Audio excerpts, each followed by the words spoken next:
everyone, welcome all of you to last session of electric field intensity, that is the electrostatic session 4 part 3.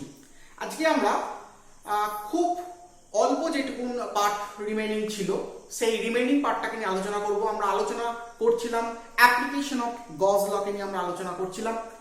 Application of গজ ল এর মধ্যে আমি বলেছিলাম 5টা application আছে, তার মধ্যে 2টো অ্যাপ্লিকেশন অলরেডি আমি প্রিভিয়াস সেশনে করিয়ে দিয়েছি। আমাদের আর 3টে অ্যাপ্লিকেশন বাকি ছিল। এই 3টে অ্যাপ্লিকেশন নিয়ে আজকে আমরা কিন্তু কি আলোচনা করব। কোন দুটো অ্যাপ্লিকেশন আমরা করে ফেলেছিলাম একটু রিমাইন্ড করে নিই। আমরা অ্যাপ্লিকেশন করেছিলাম যে কোনো একটা বিন্দু আধানের জন্য তার চতুর্দিকের কোনো একটা বিন্দুতে তড়িৎ ক্ষেত্র প্রাবল্য নির্ণয়, determination of electric field intensity at any point due to a point charge with the help of electrostatic Gauss law, স্থির তড়িৎ সংক্রান্ত গজ ল সূত্রের সাহায্যে।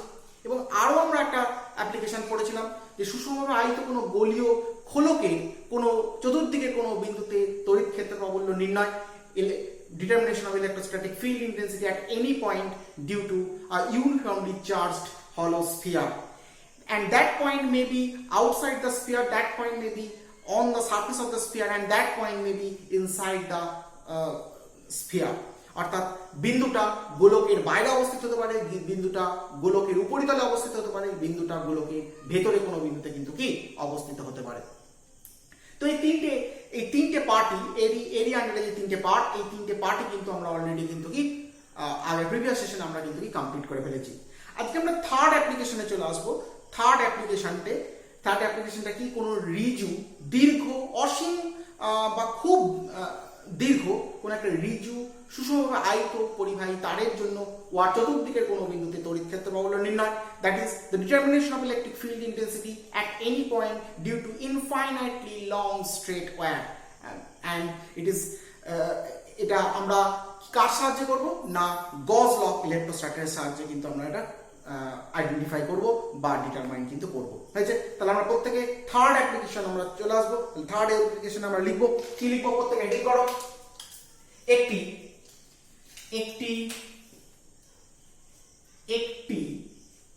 অসীম দৈর্ঘ্যে দীর্ঘ রিজু পরিবাহী সুষমভাবে আহিত সুষমভাবে আহিত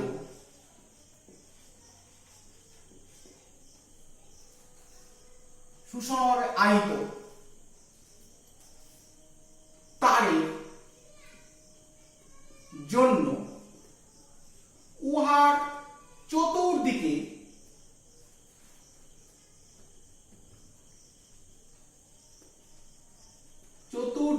কোন বিন্দুতে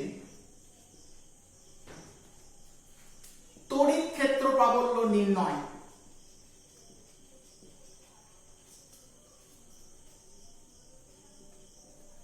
একটি অসীম দৈর্ঘ্যের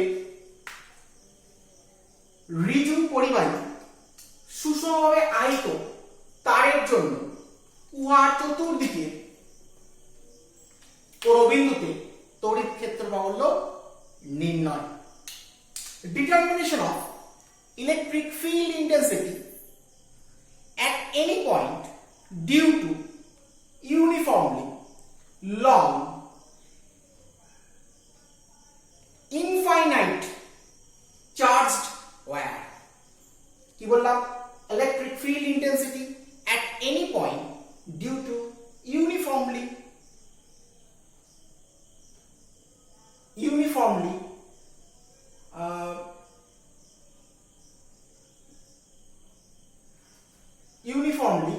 আচ্ছা, এখানে একটা জিনিস একটুখানি ল্যাঙ্গুয়েজটা একটু ভুল হয়েছে, এটা ঠিক করে নেই। দীর্ঘ রিজু সুষমভাবে আহিত কথাটা আগে লিখ, না কেমন লাগছে জানো। এটা দীর্ঘ সুষমভাবে আহিত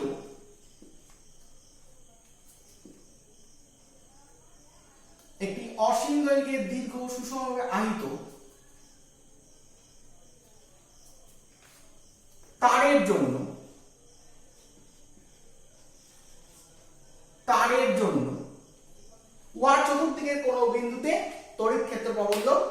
নির্ণয়। Determination of electric field intensity at any point due to infinitely long uniformly charged wire. ঠিক আছে, এতক্ষণ ল্যাঙ্গুয়েজটা ঠিক হলো। আগে ল্যাঙ্গুয়েজটাও লিখতে পারতিস, তবে ল্যাঙ্গুয়েজটা কেমন কেমন যেন লাগছিল। তাহলে আমরা অসীম দৈর্ঘ্যে ঋজু আহিত সুষমভাবে আহিত পরিবাহী তারের জন্য ওয়ার চতুর্দিকের কোনো বিন্দুতে ইলেকট্রিক ফিল্ড ইন্টেন্সিটি বার করতে চলেছি। We are to determine electric field intensity at any point due to uniformly long infinitely charged wire. অর্থাৎ অসীম দৈর্ঘ্যে সুষমভাবে আহিত ঋজু পরিবাহী তারের জন্য ওয়ার চতুর্দিকের কোনো বিন্দুতে তড়িৎ ক্ষেত্র বল আমরা বার করতে চলেছি। তাহলে আমি প্রথমে একটা অসীম দৈর্ঘ্যের ঋজু পরিবাহী তারকে আমরা দেখাই। সাপোজ ধর এটা হচ্ছে অসীম দৈর্ঘ্যের একটা ঋজু পরিবাহী তার, উপরে ইনফাইনাইটে চলে গেছে, এদিকেও কিন্তু ইনফাইনাইটে চলে গেছে। এই তারটা এইটুকু অংশ এর দৈর্ঘ্য সাপোজ ধর এল, মানে এইটুকুটাকে নিয়ে আমি কাজ করব। অর্থাৎ আমার সামনে যে তারটাকে আমি দেখতে পাচ্ছি, in front of me the length of the wire is observed is L, অর্থাৎ L দৈর্ঘ্যের তারকে আমি আমার সামনে দেখতে পাচ্ছি। এদিকে ইনফিনিটি চলে গেছে, এদিকেও কিন্তু ইনফাইনাইটে চলে গেছে। তো এই তারটার মধ্যে আধান সুষমভাবে বণ্টিত আছে, অর্থাৎ charge is uniformly distributed into this wire. এই ওয়্যারটার মধ্যে আধান সুষমভাবে বণ্টিত আছে। ধরে নিলাম বা বলে দেওয়া আছে, ধরা যাক অসীম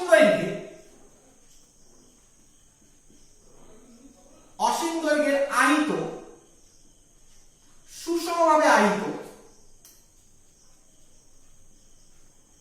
সুষমভাবে আহিত পরিবাহী তারে আধানের তলমাত্রিক ঘনত্ব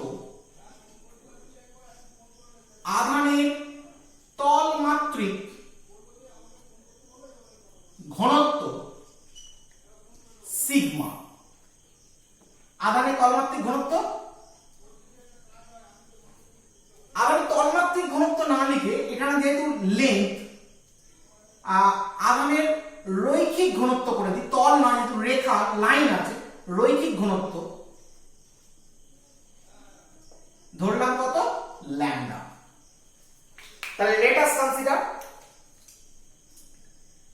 linear charge density of infinitely long uniform charged wire is lambda. এই ল্যামডাটা কি বললাম আধানের রৈখিক ঘনত্ব, লিনিয়ার চার্জ ডেনসিটি। আচ্ছা, আধানের রৈখিক ঘনত্ব কি জিনিস আমি ফার্স্ট সেশনে বলেছিলাম। আধানের রৈখিক ঘনত্ব মানে হচ্ছে মোট আধান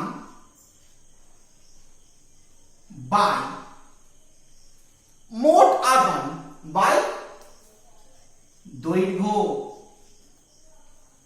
অর্থাৎ total given charge by length. That means একক দৈর্ঘ্যে আধানের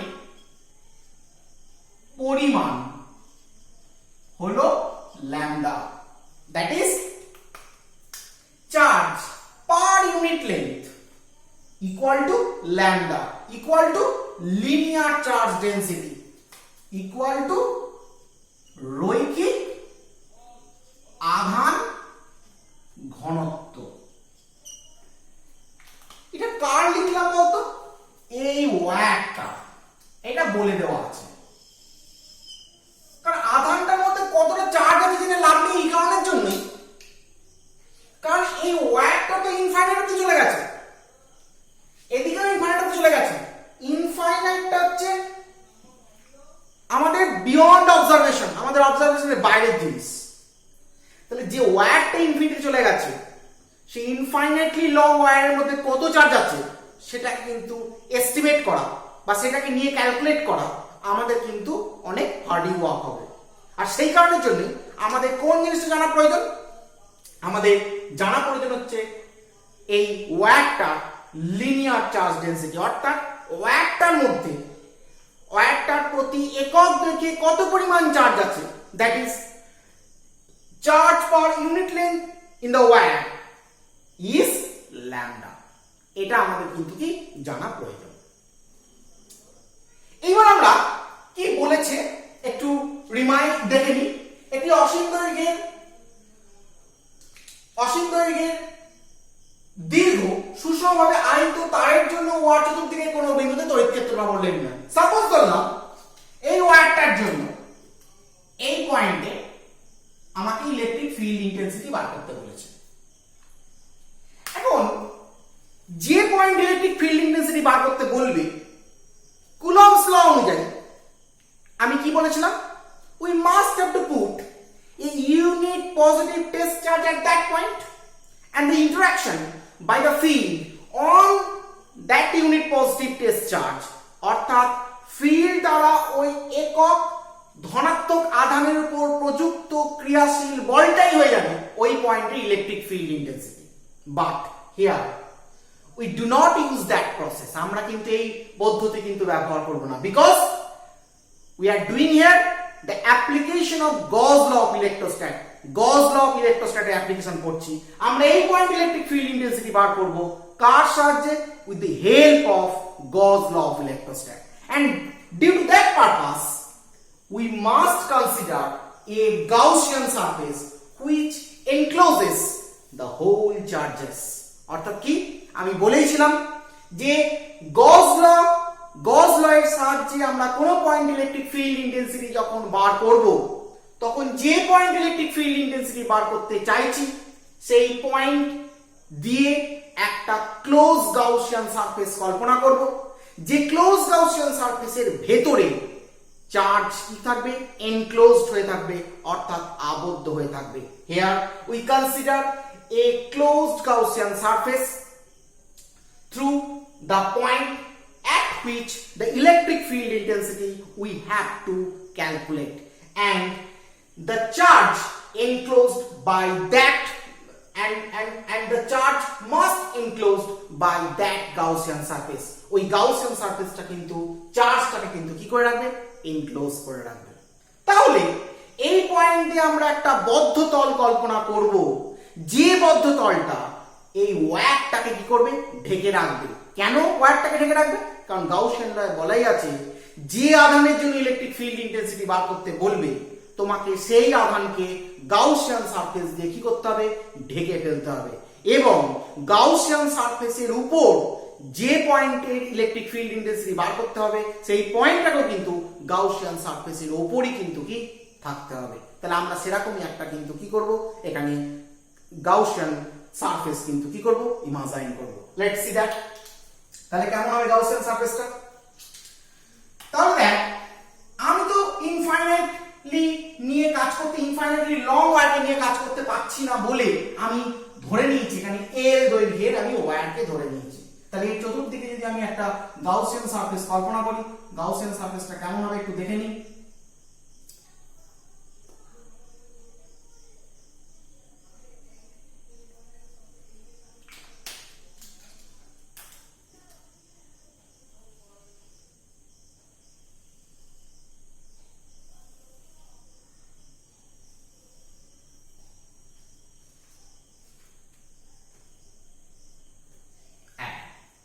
দেখ লক্ষ্য কর, একটা সিলিন্ড্রিক্যাল সারফেস কল্পনা করলাম। দেখ এই সিলিন্ড্রিক্যাল সারফেসটা পুরো এল লেন্থের কি করে রয়েছে, ওয়্যারটাকে এনক্লোজ করে ফেলেছে, বন্দি করে ফেলেছে, আবদ্ধ করে ফেলেছে। আর এল লেন্থের ওয়্যারের মধ্যে যে চার্জ আছে that charge is enclosed by the cylindrical Gaussian surface. এই সিলিন্ড্রিক্যাল গাউসিয়ান সারফেস কিন্তু সেই চার্জটাকে কিন্তু কি করে রেখেছে, আবদ্ধ করে রেখেছে।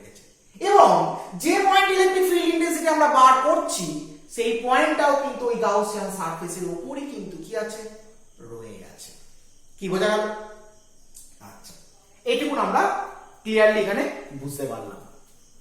এইবার আমরা দেখে নেব যে ইলেকট্রিক ফিল্ড ইন্টেন্সিটি ডিরেকশন কোন দিকে আছে। কারণ গজ ল অফ ইলেকট্রোস্ট্যাটকে ঠিকঠাক ভাবে এস্টিমেট করতে গেলে আমাকে ইলেকট্রিক ফিল্ড ইন্টেন্সিটির ডিরেকশনটা কোন দিকে আছে, ইলেকট্রিক ফিল্ড ইন্টেন্সিটির মান আমি গজ ল অফ ইলেকট্রোস্ট্যাট দিয়ে বার করব, কিন্তু ইলেকট্রিক ফিল্ড ইন্টেন্সিটির ডিরেকশনটা যদি আমরা গেস করতে পারি তাহলে গজ ল অফ ইলেকট্রোস্ট্যাটকে কিন্তু অ্যাপ্লাই করা আমাদের পক্ষে কিন্তু কি হবে, সুবিধাজনক হবে। আচ্ছা, তার আগে আমি আরো একটা কাজ করে নিই। আমরা দেখে নিয়েছি বা এটা গিভেন দ্যাট যে এই ওয়্যারটার একক দৈর্ঘ্যে আধানের পরিমাণ lambda. It is given that the charge per unit length in this where is lambda. সুতরাং যেহেতু একক দৈর্ঘ্যে তারটির আধানের পরিমাণ ল্যামডা, অতএব এল দৈর্ঘ্যে তারে আধানের পরিমাণ কত হবে, lambda into L equal to কত, কিউ। কি লিখতে পারি, একক দৈর্ঘ্যে আধানের পরিমাণ যদি ল্যামডা বলে দেয়, it is given that as the charge per unit length is lambda, so the amperage amount of charge within the wire of length L is Q equal to lambda into L বলতে পারি। তার মানে এই ওয়্যারটার মধ্যে কত পরিমাণ charge আছে, lambda L পরিমাণ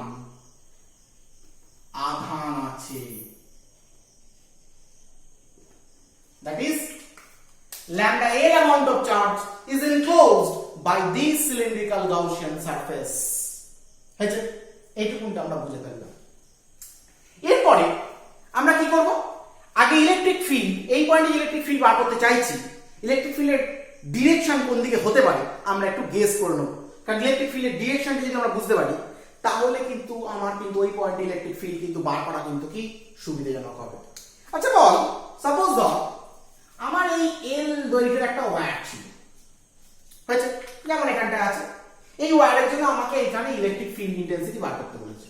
যদি কুলম্বস ল দিয়ে বার করতাম তাহলে এইখানে এর মধ্যে চার্জ কি আছে, ইউনিফর্মলি ডিস্ট্রিবিউট হয়ে আছে, সুষমভাবে বণ্টিত হয়ে আছে। তাহলে এখানে চার্জ আছে, এখানে চার্জ আছে, এখানে চার্জ আছে, এখানে চার্জ আছে, প্রত্যেকটা পয়েন্টে কিন্তু চার্জ আছে এবং charge is uniformly distributed throughout the wire. তাহলে সাপোজ ধর আমি এই চার্জের জন্য এখানে ফিল্ড বার করছি, তাহলে এই চার্জের জন্য এখানে ফিল্ড, এই চার্জ একে কোন দিক বরাবর ফোর্স দেবে রে, এই চার্জ একে ধরলাম এই দিক বরাবর ফোর্স দেবে, কি তাই তো? যদি এই চার্জ একে এই দিক বরাবর ফোর্স দেয়, ঠিক মধ্যখান থেকে সমুদ্রবর্তী থাকা ওই একই পরিমাণ চার্জ যেহেতু ইউনিফর্মলি ডিস্ট্রিবিউটেড আছে, এখানে যে পরিমাণ চার্জ থাকবে এখানেও সেই পরিমাণ চার্জ থাকবে, সেই চার্জের উপর কোন দিকে ফোর্স দেবে, এদিকে ফোর্স দেবে। তাহলে এটা যদি ফোর্স এফ হয়, এটাও ফোর্স কত বল, এফ। আর এখানে ইলেকট্রিক ফিল্ড ইন্টেন্সিটি বার করছি মানে এখানে কার উপর ফোর্স দিচ্ছে, ইউনিট পজিটিভ টেস্ট চার্জের উপর ফোর্সটা দিচ্ছে। কারণ আমি বলেছিলাম, কুলম্বস লতে বলেছিলাম যে পয়েন্ট ইলেকট্রিক ফিল্ড ইন্টেন্সিটি বার করতে হবে সেই পয়েন্টে কি ইউনিট পজিটিভ টেস্ট চার্জকে আমরা রাখবো। তাহলে এখানে থাকা চার্জ, এখানে থাকা ইউনিট পজিটিভ টেস্ট চার্জকে এই দিকে ফোর্স দিচ্ছে, আর ঠিক এই মিড পয়েন্ট থেকে সমগ্র সেম ডিসটেন্স অ্যাপার্টে ওই একই পরিমাণ চার্জ থাকবে যেহেতু ইউনিফর্মলি ডিস্ট্রিবিউটেড আছে, সে কিন্তু এই পয়েন্টে কিন্তু এদিকে ফোর্স দিচ্ছে। আচ্ছা, এই ফোর্সে তো দুটো কম্পোনেন্ট থাকবে, কি কি কম্পোনেন্ট থাকবে, এদিক বরাবর একটা কম্পোনেন্ট থাকবে আর এই ফোর্সটার এদিক বরাবর একটা কম্পোনেন্ট থাকবে। ঠিক একইভাবে এই ফোর্সের দুটো কম্পোনেন্ট থাকবে, এদিক বরাবর একটা কম্পোনেন্ট থাকবে, এদিক বরাবর কিন্তু কি একটা কম্পোনেন্ট থাকবে।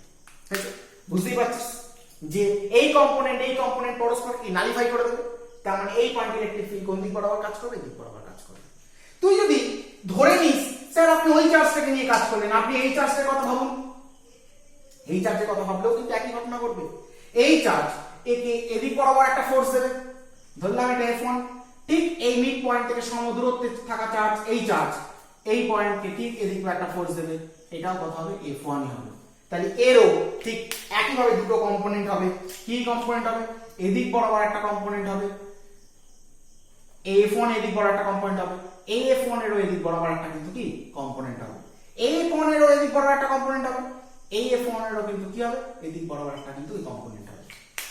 এই কম্পোনেন্টকে নালিফাই করে দেবে। দেখ ইলেকট্রিক ফিল্ড কোন দিকে আছে, এদিক বরাবরই আছে। তুই যদি ভাবিস স্যার আপনি এরকম জোড়া জোড়া চার্জ দিচ্ছেন, আপনি এইখানে চার্জ রাখা কত, এইখানে চার্জ হলে আরো সুবিধা। কেন সুবিধা? কারণ দেখ এইখানে এই চার্জটাকে আমি ভাবি, তাহলে এই চার্জ তো এরকম শুধু এই দিক বরাবরই ফোর্স দিতে পারে, আর অন্য কোনো দিক বরাবর ফোর্স দিতে পারে না। তার মানে এটুকু আমরা বুঝতে পারছি যে এই পয়েন্ট ইলেকট্রিক ফিল্ড ইন্টেন্সিটি ডিরেকশনটা সবসময় রেডিয়াস বরাবর হবে। এই যে সিলিন্ডারটা কল্পনা করেছিলাম, সেই সিলিন্ডারের রেডিয়াস বরাবর আর ব্যাসার্ধ বরাবর কিন্তু কি করবে, কাজ করবে। অর্থাৎ এটুকুন বুঝতে পারলাম যে আমরা এখানে যে চার্জটাকে এনক্লোজ করেছি, যে লিনিয়ার চার্জটাকে এনক্লোজ করেছি, যে সিলিন্ড্রিক্যাল সারফেস দিয়ে এনক্লোজ করেছি, সেই লিনিয়ার চার্জ থেকে চার্জের জন্য যে পয়েন্ট আমি ইলেকট্রিক ফিল্ড ইন্টেন্সিটি বার করতে চাইছি, সেই point electric field intensity always acting along the radius of the cylindrical tube. ওই সিলিন্ড্রিক্যাল টিউবের যে ব্যাসার্ধ, সেই ব্যাসার্ধের দিক বরাবর কিন্তু কি করবে, কাজ করবে। এটুকুন আমরা কিন্তু কি বুঝতে পারলাম। কি বোঝা গেল? তাহলে এটুকুন আমরা বুঝতে পারছি যে ই যদি আমি এখানে ধরেই নিই, আমি এখানে সিলিন্ড্রিক্যাল সারফেসটা একটু রাফলি আঁকছি বোঝাতে সুবিধা হবে বলে। এই সিলিন্ড্রিক্যাল সারফেস, এই সারফেসের উপর এই পয়েন্টটা ছিল, এই সিলিন্ড্রিক্যাল সারফেস, এই সিলিন্ডারটা আমি আঁকলাম, হচ্ছে এই ওয়্যারটা ছিল। তাহলে এই সিলিন্ড্রিক্যাল সারফেসে সব সময় রেডিয়াস বরাবর কিন্তু কি করবে না, ব্যাসার্ধ বরাবর ইলেকট্রিক ফিল্ড ইন্টেন্সিটি কিন্তু কি কাজ করবে। তাহলে আমরা বলতে পারি যে এল দৈর্ঘ্যের মধ্যে যে পরিমাণ আধান আছে, the amount of charge inside the length of wire L, এবং যে পরিমাণ আধান আছে সেই পরিমাণ আধানের জন্য ওয়ার চতুর্দিকের কোন বিন্দুতে যে ইলেকট্রিক ফিল্ড ইন্টেন্সিটি কাজ করবে, the electric field intensity acting due to this linear charge is must along the direction of কি must along the direction of the radial direction of the কি সিলিন্ডার। অর্থাৎ সিলিন্ডারের রেডিয়াসের দিক বরাবর কিন্তু কি কাজ করবে। হয়েছে? তাহলে আমরা এখানে লিখে নিতে পারি। সুতরাং বলা যায়, তাহলে এই ছবিটা আঁকার পর এটুকুন বুঝতে পারছি, সুতরাং বলা যায়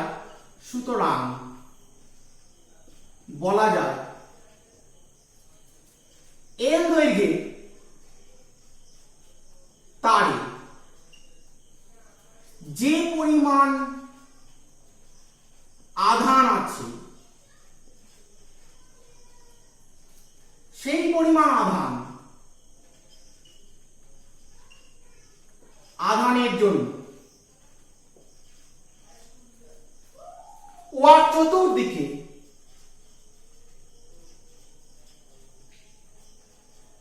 যে কোনো বিন্দুতে তড়িৎ ক্ষেত্র প্রাবল্য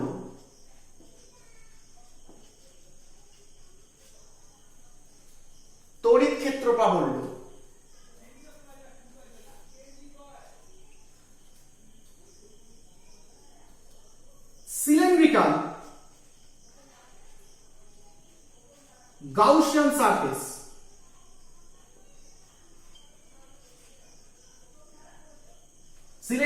গাউসিয়ান সারফেস এর ব্যাসার্ধ বরাবর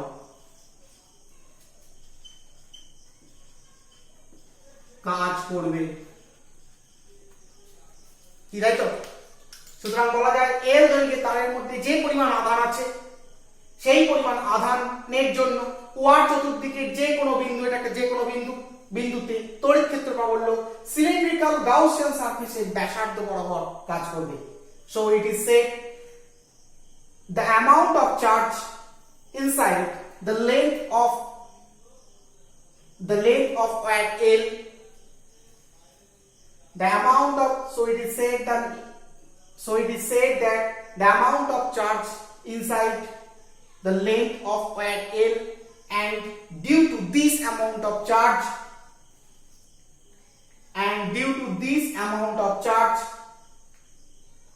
electric field intensity at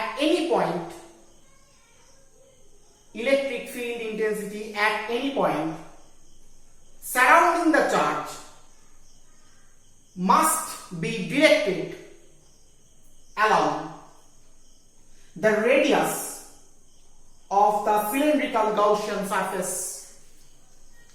আচ্ছা, তাহলে আমরা এটা লিখতে পারি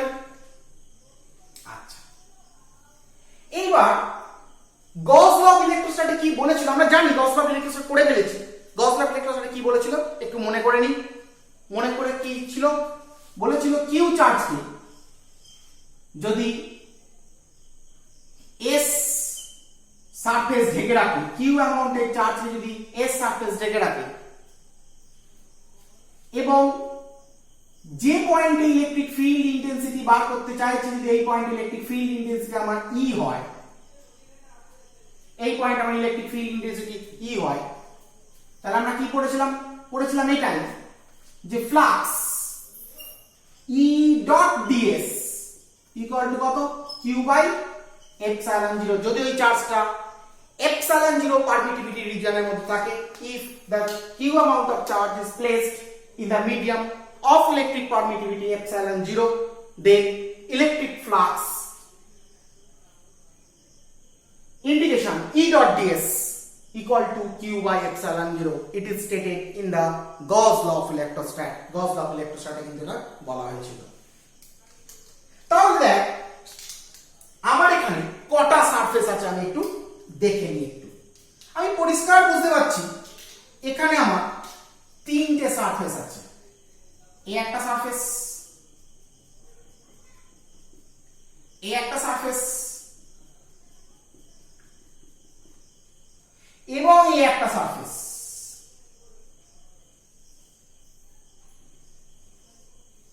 এই একটা সারফেস হয়েছে।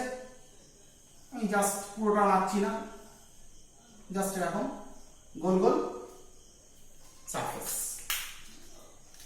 আমি এই তিনটে সারফেসে ছোট ছোট কয়েকটা সারফেস আঁকবো। এইখানে একটা ছোট্ট সারফেস আঁকলাম, এইখানে একটা ছোট্ট সারফেস আঁকলাম, মানে এই যে সিলিন্ডারের গায়ে একটা ছোট্ট সারফেস, এর একটা ছোট্ট সারফেস আঁকলাম, আর এর উপর একটা ছোট্ট সারফেস আঁকলাম। তিনটে সারফেস আঁকলাম, কারণ যেহেতু তিনটে বড় সারফেস আছে, উপরে একটা বড় সারফেস, নিচে একটা বড় সারফেস আর চতুর্দিকে একটা বড় সারফেস আছে। এই তিনটে সারফেসের উপর তিনটে ছোট ছোট সারফেস কল্পনা করলাম। উপরে একটা ছোট সারফেস, নিচে একটা ছোট সারফেস আর গায়ে একটা কি ছোট সারফেস একটা কল্পনা করলাম। আচ্ছা বল এই পয়েন্ট ইলেকট্রিক ফিল্ড কোন দিকে কাজ করবে? ইনফ্যাক্ট এই রেঞ্জটা চতুর্দিকে যে কোনো বিন্দুতে, এখানেও এখানেও এখানেও এখানেও যে কোনো বিন্দুতে ইলেকট্রিক ফিল্ড ইন্টেন্সিটি কোন দিকে কাজ করবে? আমরা দেখেছি রেডিয়াস বরাবর কাজ করবে। তার মানে এটুকু আমি বুঝতে পারছি এই পয়েন্ট ইলেকট্রিক ফিল্ড ইন্টেন্সিটি কোন দিক বরাবর কাজ করবে? এদিক বরাবর কাজ করবে। এই পয়েন্ট ইলেকট্রিক ফিল্ড ইন্টেন্সিটি কোন দিক বরাবর কাজ করবে? এদিক বরাবর কাজ করবে। এই পয়েন্ট ইলেকট্রিক ফিল্ড ইন্টেন্সিটি কোন দিক বরাবর কাজ করবে? এদিক বরাবর কিন্তু কি কাজ করবে। এটুকু আমরা বুঝতে পারছি। আচ্ছা বল এখানে এই যে এরিয়াটা, সেই এরিয়া ভেক্টরটা এরিয়ার সঙ্গে কিভাবে থাকবে? এরিয়া ভেক্টর সবসময় বলেছি এরিয়ার সঙ্গে কিভাবে থাকে? 90 ডিগ্রি অ্যাঙ্গেলে থাকে। তাহলে এটা যদি আমার একটা এরিয়া হয়, তার এরিয়া ভেক্টরটা অবশ্যই এদিক বরাবর কাজ করবে। এটা যদি একটা এরিয়া হয়, এই এরিয়া ভেক্টরটাও কি হবে? এদিক বরাবর কিন্তু কি কাজ করবে, লম্বভাবে কাজ করবে। ধরলাম এই সারফেসটা কি সারফেস? S1 surface. তাহলে এইটুকু ছোট্ট সারফেসটা কি সারফেস? DS1 surface. এই সারফেসটা ধরলাম কি সারফেস? S2 surface.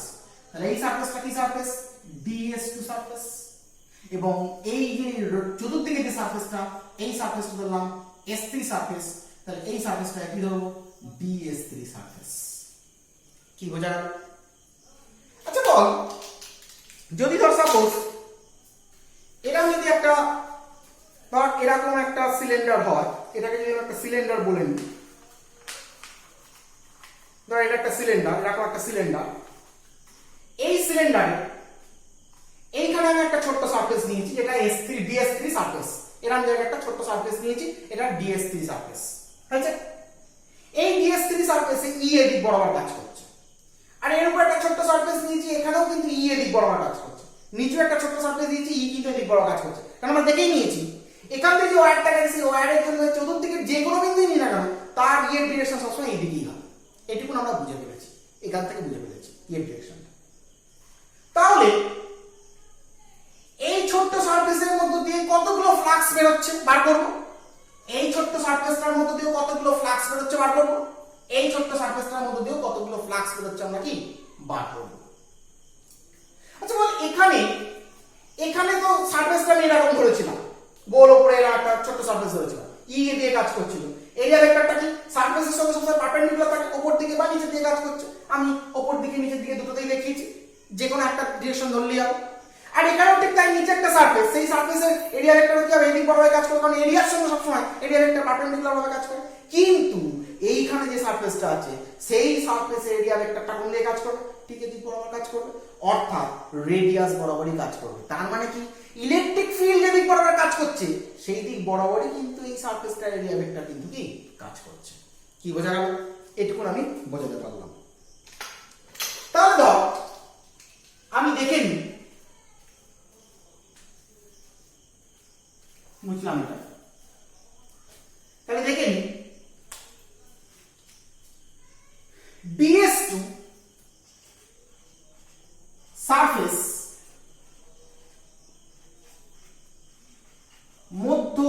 সারফেসের মধ্য দিয়ে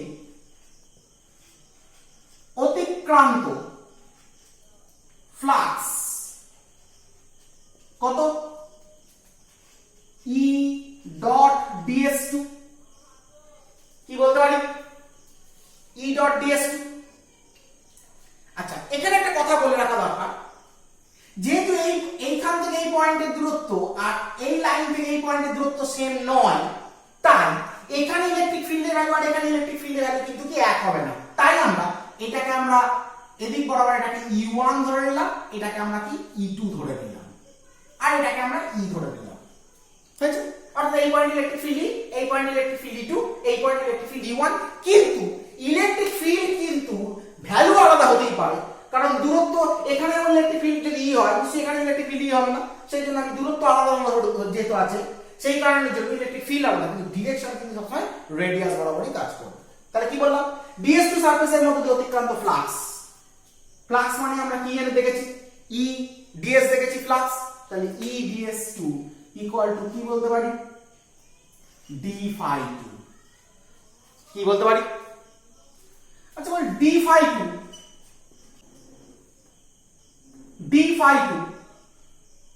equal to E ds2 equal to, আচ্ছা বল ds2 ডিরেকশন আর E2 ডিরেকশনের মধ্যে অ্যাঙ্গেল কত ডিগ্রি রে? 90 ডিগ্রি, কি তাই তো? তাহলে E ডট ds2 আছে, তাহলে আমরা লিখতেই পারি তো, কি লিখতে পারি E ds2 cos 90 ডিগ্রি, কি লিখতেই পারি। তাহলে এইটুকু সারফেসটার মধ্যে দিয়ে ফ্লাক্স যদি E ds2 হয় মানে d phi 2 হয়, তাহলে গোটা সারফেসটার মধ্যে দিয়ে ফ্লাক্স কত? অতএব S2 সারফেসের মধ্য দিয়ে অতিক্রান্ত ফ্লাক্স ইকুয়াল টু কত হবে? কি করব, phi 2 equal to integration d phi 2 equal to E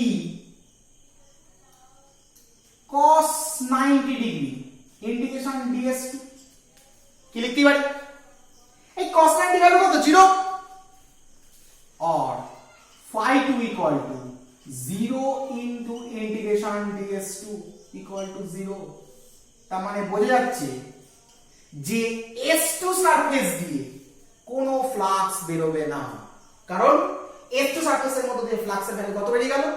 0 হয়ে গেল। কি বোঝা গেল? এবার আমরা দেখি S1 সারফেসটা দেখি। তাহলে একটা সারফেসের মধ্যে দিয়ে ফ্লাক্স বার করে ফেললাম, এবার আরেকটা সারফেসের মধ্যে ফ্লাক্স বার করছি। DS1 সারফেস এর মধ্য দিয়ে অতিক্রান্ত ফ্লাক্স ইকুয়াল টু কত বলতে পারি বল? আচ্ছা এখানে একটা জিনিস বলে দিই, যেহেতু E2 বলেছিলাম এগুলোকে আমার E2 বলা উচিত, যদিও এটা খুব একটা গুরুত্বপূর্ণ বিষয় নয়, যেহেতু আলটিমেটলি 0 হয়ে যাচ্ছে। তাহলে E1 dot ds1 equal to d phi one, কি বলতে পারি, কারণ ফ্লাক্স মানেই আমরা কি জানি E dot ds, or d phi one equal to E one ds one cos 90 degree. কেন দেখ ই এর ডিরেকশন আর এই যে এর ডিরেকশন, এই ডিরেকশনের মধ্যে অ্যাঙ্গেল কত ডিগ্রি রে, 90 ডিগ্রি, বুঝতেই পারছিস। তাহলে আমরা বলতে পারি অতএব S1 সারফেস এর মধ্য দিয়ে অতিক্রান্ত flux phi 1 equal to integration d phi 1 equal to E1 cos 90 integration ds1, ball cos 90 value কত, 0, তার মানে phi 1 equal to 0 into ds1 equal to 0, তার মানে বোঝা যাচ্ছে যে S1 সারফেস দিয়েও কোনো ফ্লাক্স বেরোচ্ছে না। আর ফ্লাক্স মানে কি বলেছে নিশ্চয়ই মনে আছে, the number of lines of force passing normally through any area, অর্থাৎ এই এরিয়াটার মধ্যে দিয়ে যতগুলো ইলেকট্রিক লাইনস অফ ফোর্স, যতগুলো তড়িৎ বলরেখা লম্বভাবে অতিক্রম করছে সেটা কি ফ্লাক্স। তাহলে S1 দিয়েও কোনো তড়িৎ বলরেখা লম্বভাবে অতিক্রম করছে না, S2 দিয়েও কোনো তড়িৎ বলরেখা লম্বভাবে কিন্তু কি অতিক্রম করছে না, তাই ফ্লাক্সের ভ্যালু S2 এর জন্য phi 2 0 হয়ে গেছে, S1 এর জন্য কত phi 1 কত 0 হয়ে গেছে। এইবার আমরা S3 অর্থাৎ এই চতুর্দিকে সারফেসটার জন্য ফ্লাক্স কত আমরা দেখব। তাহলে এটা হয়ে গেল, তাহলে আমরা নিচে লিখছি, এবার কি লিখব, S3 সারফেস DS3 সারফেস এর মধ্য দিয়ে অতিক্রান্ত ফ্লাক্স, ঠিক একইভাবে কত লিখবো বল, E dot ds3 equal to d phi 3, কারণ এখানে ইলেকট্রিক ফিল্ড এই ছোট্ট এরিয়াটা কত নিয়েছি, ds3 নিয়েছি,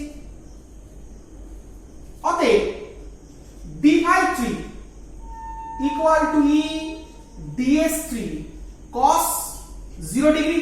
কেন 0 লিখলাম আমি কিছুক্ষণ আগেই বলেছি, কারণ এই সারফেসটার এরিয়া ভেক্টর আর ই এর ডিরেকশন কি একই দিকে, ই এর সঙ্গে এই সারফেসটার এরিয়া ভেক্টরের অ্যাঙ্গেল কত ডিগ্রি, 0 ডিগ্রি, তাই E dot ds3 equal to E ds3 cos 0 degree হয়েছে।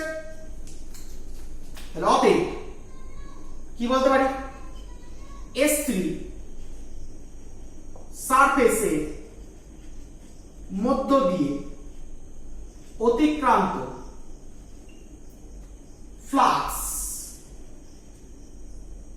phi 3 equal to কত হবে, integration d phi 3 equal to integration E cos 0 degree integration ds3 cos 0 value কত 1, তাহলে কত হবে E integration ds3। আচ্ছা বল, সাপোজ বললাম এই সিলিন্ডারটার রেডিয়াস হচ্ছে কত r, স্মল r, তাহলে ds3 মানে কোন সারফেসটা, চতুর্দিকে সারফেসটা, মানে কোন সারফেসটা, এরা একটা চতুর্দিকে সারফেসটা, এই যে সারফেসটা দিয়ে S3 সারফেস, এই টোটাল S3 এর ভ্যালু কত, টোটাল S3 ভ্যালু আমরা কি করে বার করব, একটা সিলিন্ডারে এই চতুর্দিকে সারফেসের এরিয়া, অর্থাৎ এই চতুর্দিকের যে তলটা, সেই তলটার এরিয়া আমরা কি করে বার করতে পারি, না আমরা বার করতে পারি এই পরিসীমা অর্থাৎ সার্কামফারেন্স কে লেন্থ দিয়ে গুণ করলে কি এই এরিয়াটা পেয়ে যাবে।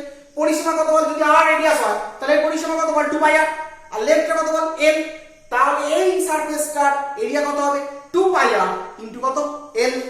তাহলে আমরা লিখতে পারি ds3 এর জায়গায় লিখতে পারি equal to E into S3 equal to E into 2 pi r into l equal to phi 3, অর্থাৎ বোঝা যাচ্ছে এই phi 3 that means S3 surface দিয়ে যে পরিমাণ ফ্লাক্স বের হচ্ছে phi 3 equal to E into 2 pi r l, কি বোঝা গেল। আচ্ছা বলতো এই এল দৈর্ঘ্যের তারটাকে মানে ল্যামডা এল পরিমাণ চার্জকে এই গোটা সারফেসটা ঘিরে রেখেছিল, এই সারফেসটা ঘিরে রেখেছিল, এই সারফেসটা ঘিরে রেখেছিল, চতুর্দিকে সারফেসটা ঘিরে রেখেছিল। এই তিনটে সারফেস দিয়ে মোট যে পরিমাণ ফ্লাক্স বেরোচ্ছে সেই পরিমাণ ফ্লাক্স কি? অতএব S1, S2, S3 সারফেস দিয়ে মোট অতিক্রান্ত ফ্লাক্স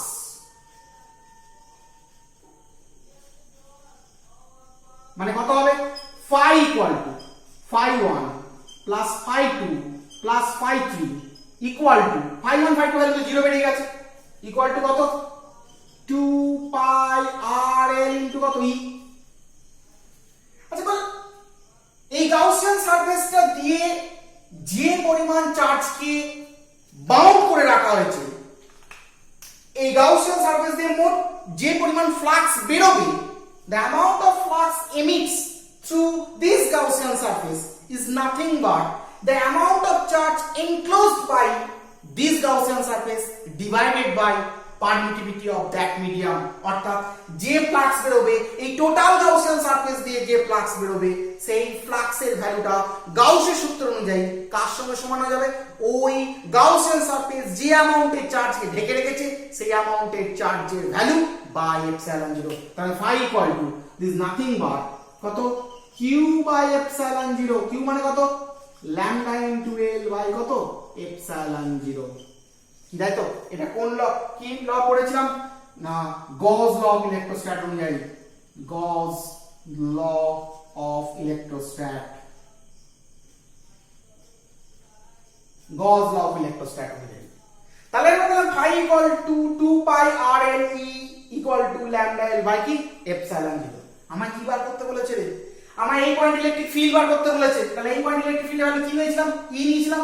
অতএব E equal to কত লিখবো? লিখবো এটাই, এটাকে নিচে নামে নিয়ে চলে আসবো 1 by 2 pi RL, এটাকে নামিয়ে নিয়ে চলে এলাম, into lambda L by epsilon 0। তার মানে L কাটবে, তাহলে কত হয়ে যাবে? 1 by 2 pi epsilon 0 into 2 pi epsilon 0 into lambda by r। কি তাই তো? তাহলে এটাই হয়ে যাবে এই পয়েন্টে ইলেকট্রিক ফিল্ডের কি? ডেরিভেশন। ইলেকট্রিক ফিল্ড একটা ভেক্টর কোয়ান্টিটি, তাহলে ইলেকট্রিক ফিল্ডকে আমরা কি ভেক্টর ফর্মে লেখা উচিত? তাহলে কোন ভেক্টর বরাবর যাবে বল? এই যে r এর দিক বরাবরই যাচ্ছে, তার মানে আমি বলতে পারি যদি আমি ইলেকট্রিক ফিল্ডকে ভেক্টর ফর্মে লিখি তাহলে E vector equal to 1 by 2 pi epsilon 0 lambda by r cap. এটা কি? Electric field at any point due to a infinitely long uniform charged wire। অর্থাৎ অসীম দৈর্ঘ্যের সুষমভাবায়িত দীর্ঘ পরিবাহী তারের জন্য ওয়ার চতুর্দিকের কোন বিন্দুতে ইলেকট্রিক ফিল্ড ইন্টেন্সিটি কি? ডেরিভেশন আমাদের বেরিয়ে গেল। কি বোঝা গেল? আচ্ছা এবার এখানে একটা কথা বলে দিই, আমাদের যে সমস্ত আমরা বইগুলো স্টাডি করি সেই সমস্ত বইতে কিন্তু এই দুটো সারফেসের কথা কিন্তু উল্লেখ নেই। জাস্ট উল্লেখ করা আছে এরকম ভাবে যে যেহেতু পারপেন্ডিকুলার হয়ে যাচ্ছে, এস এর ডিরেকশন আর ইটু ডিরেকশন পারপেন্ডিকুলার হয়ে যাচ্ছে, সেই জন্য এর মধ্যে ফ্লাক্স 0। তোমরা যদি পরীক্ষার সময়তে যদি এই দুটো সারফেসের ক্যালকুলেশনটা এইভাবে দেখিয়ে দিতে পারো তাহলে কিন্তু খুব ভালো হয়। তাহলে এইটুকুন বোঝা যাবে, বা তোমরা খাতে যখন নোট ডাউন করবে তখন কিন্তু এই দুটো সারফেসের জন্য ক্যালকুলেশন যদি দেখিয়ে দিতে পারো তাহলে তোমার কনসেপ্ট কিন্তু কি ক্লিয়ার থাকবে যে ওই দুটো সারফেসের জন্য কেন ফ্লাক্স 0 হলো, সেটুকুন কিন্তু কি তোমরা কিন্তু কি বুঝতে পারবে। যদিও এখানে তিনটে সারফেসকে ঢেকে রাখছে, কিন্তু আলটিমেট এই চতুর্দিকের যে রাউন্ডিং সিলিন্ড্রিক্যাল যে সারফেসটা সেই সারফেসের মধ্যেই ফ্লাক্সটাই টোটাল ফ্লাক্সের সমান হয়ে যাচ্ছে, বিকজ এই সারফেসের মধ্যে ফ্লাক্স আর এই সারফেসের মধ্যে ফ্লাক্সের ভ্যালু কিন্তু কি হচ্ছে? 0 হয়ে যাচ্ছে। আর সেটাকে আমরা ইমপ্লিমেন্ট করেছি, ইমপ্লিমেন্ট করে ই কে বার করেছি, ভেক্টর ফর্মে আমরা কি ই কে লিখেছি। হয়েছে? তাহলে স্টেপ বাই স্টেপ এটা একটু ভালো করে রাইট ডাউন করে নাও। তাহলে প্রথমে হেডিংটা তো করেছই, এটাকে আঁকবে, এটা আমাদের কোশ্চেনে দেওয়া আছে।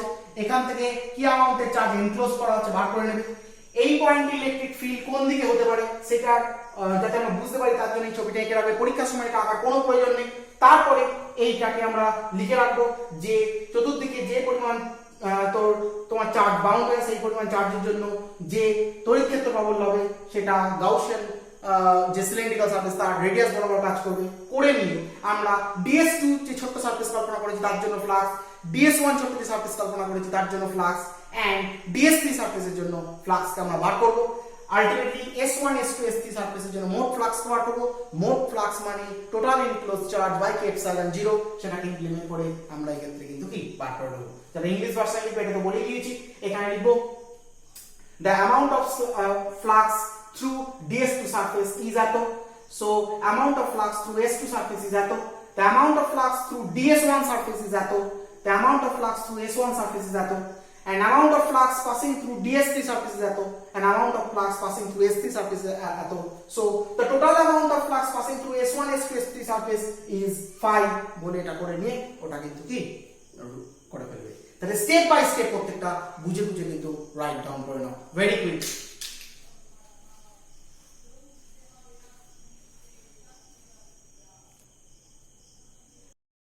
তাহলে হয়েছে, এটা মুছে দিলাম। এটা নেক্সট অ্যাপ্লিকেশনে আবার চলে আসবো, মুছলাম।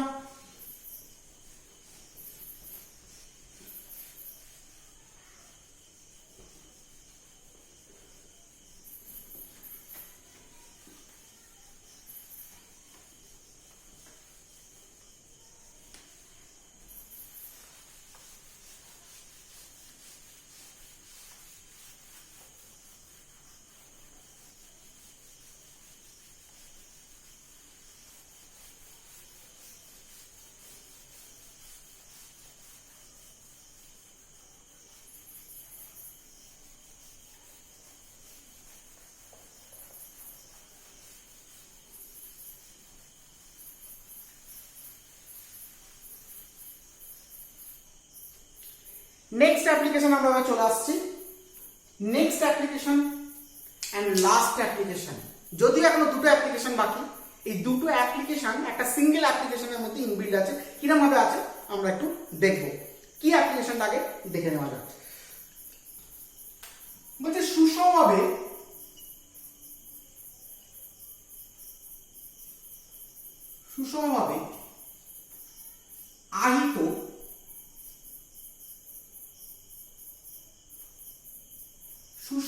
আহিত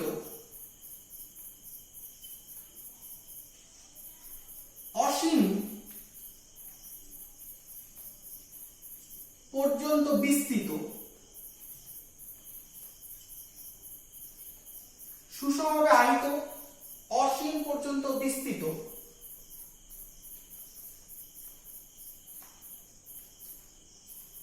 কোন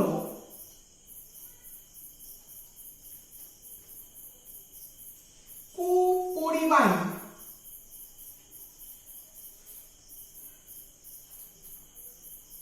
পাতের জন্য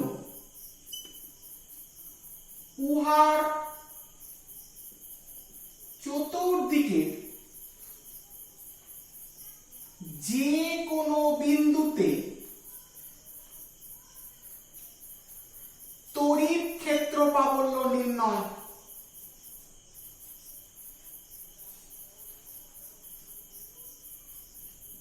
কি বললাম?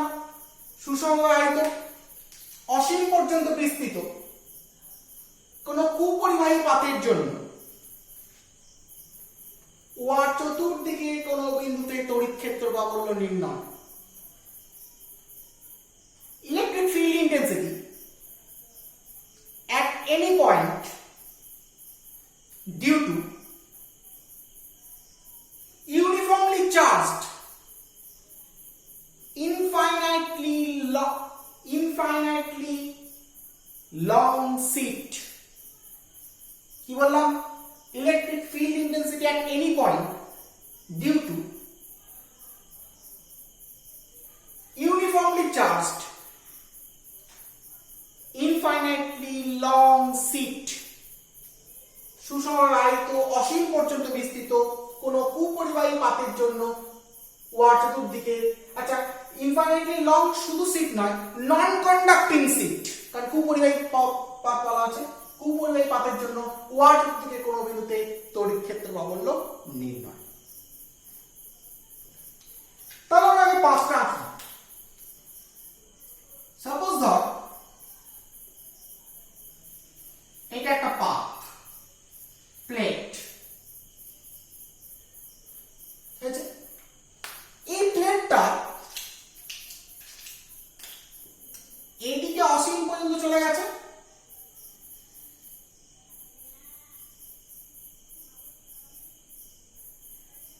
এদিকেও অসীম পর্যন্ত চলে গেছে, প্লেটটা এদিকেও অসীম পর্যন্ত চলে গেছে, প্লেটটা এদিকেও অসীম পর্যন্ত চলে গেছে, এদিকে অসীম পর্যন্ত, এদিকে অসীম পর্যন্ত, উপরেও অসীম পর্যন্ত, নিচে অসীম পর্যন্ত চলে গেছে। কিন্তু প্লেটটা কিন্তু ইউনিফর্মলি চার্জড সিট। এইরকম একটা প্লেটের জন্য ওর চতুর্দিকে কোনো বিন্দু, সাপোজ ধরলাম এই বিন্দুতে তড়িৎ ক্ষেত্র প্রাবল্য নির্ণয়, অর্থাৎ ইলেকট্রিক ফিল্ড ইন্টেন্সিটিকে আমাকে কি করতে হবে, বার করতে হবে। এখন প্রশ্ন হচ্ছে, আমি যেটুকু স্ট্রেট ডট এঁকে দিয়ে পাতে এঁকেছি আর যেটা ডটেড করেছি, এই দুটোর মধ্যে পার্থক্য কি? যেহেতু এখানে the event is accordance with the infinite seat, সেই কারণের জন্য আমরা যেটুকু অংশকে নিয়ে অবজার্ভ করব সেইটুকু অংশটা আমি স্ট্রেট লাইন এঁকেছি, আর যেগুলো আমাদের অবজারভেশনের বাইরের জিনিস সেগুলোকে আমি ডটেড লাইন এঁকেছি। ঠিক আছে, এটার মতো যেমন আমি এল দৈর্ঘ্যকে নিয়ে কাজ করলাম, যদিও ওটা ইনফাইনাইট বিস্তৃত হয়ে আছে, তো এখানেও আমরা এইটুকু অংশটাকে নিয়ে কাজ করব, বাদ বাকি অংশগুলোকে আমি নিয়ে কাজ করব না, বাদ বাকি অংশগুলোর ক্ষেত্রে একই ঘটনায় কিন্তু কি ঘটবে। ঠিক আছে, তাহলে আগের ক্ষেত্রে চিন্তা করে দেখ, আগেরটাতে ইনফাইনাইটলি লং স্ট্রেট ওয়্যারের ক্ষেত্রে আমরা অ্যামাউন্ট অফ চার্জকে নিয়ে কি কাজ করেছিলাম? করিনি, because the length of the wire is up to infinity, অসীম পর্যন্ত ছিল। তাই কত অ্যামাউন্টের চার্জ আছে এটা আমাদের কিন্তু ক্যালকুলেট করা বা বুঝে নেওয়া কিন্তু বেশ শক্ত ব্যাপার।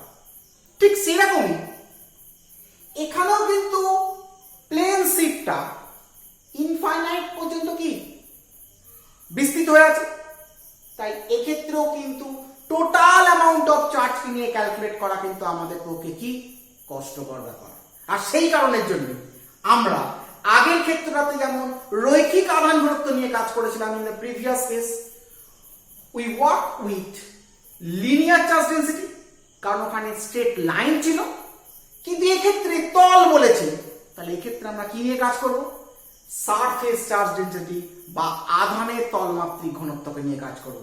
এটা এই আধানের তলমাত্রিক ঘনত্ব নিয়ে কাজ করার উদ্দেশ্য হচ্ছে একটাই, কারণ it is surrounded up to infinity, এবং এই কারণের জন্য টোটাল অ্যামাউন্ট অফ চার্জ আমাদের কিন্তু বিয়ন্ড ইমাজিনেশন, বিয়ন্ড ক্যালকুলেশন, আমাদের ক্যালকুলেশনের কিন্তু কি বাইরের জিনিস কিন্তু হয়ে যাচ্ছে। তাহলে ঠিক একইভাবে ধরে নেওয়া যাক, ধরা যাক কুপরিবাহী আহিত অসীম পর্যন্ত বিস্তৃত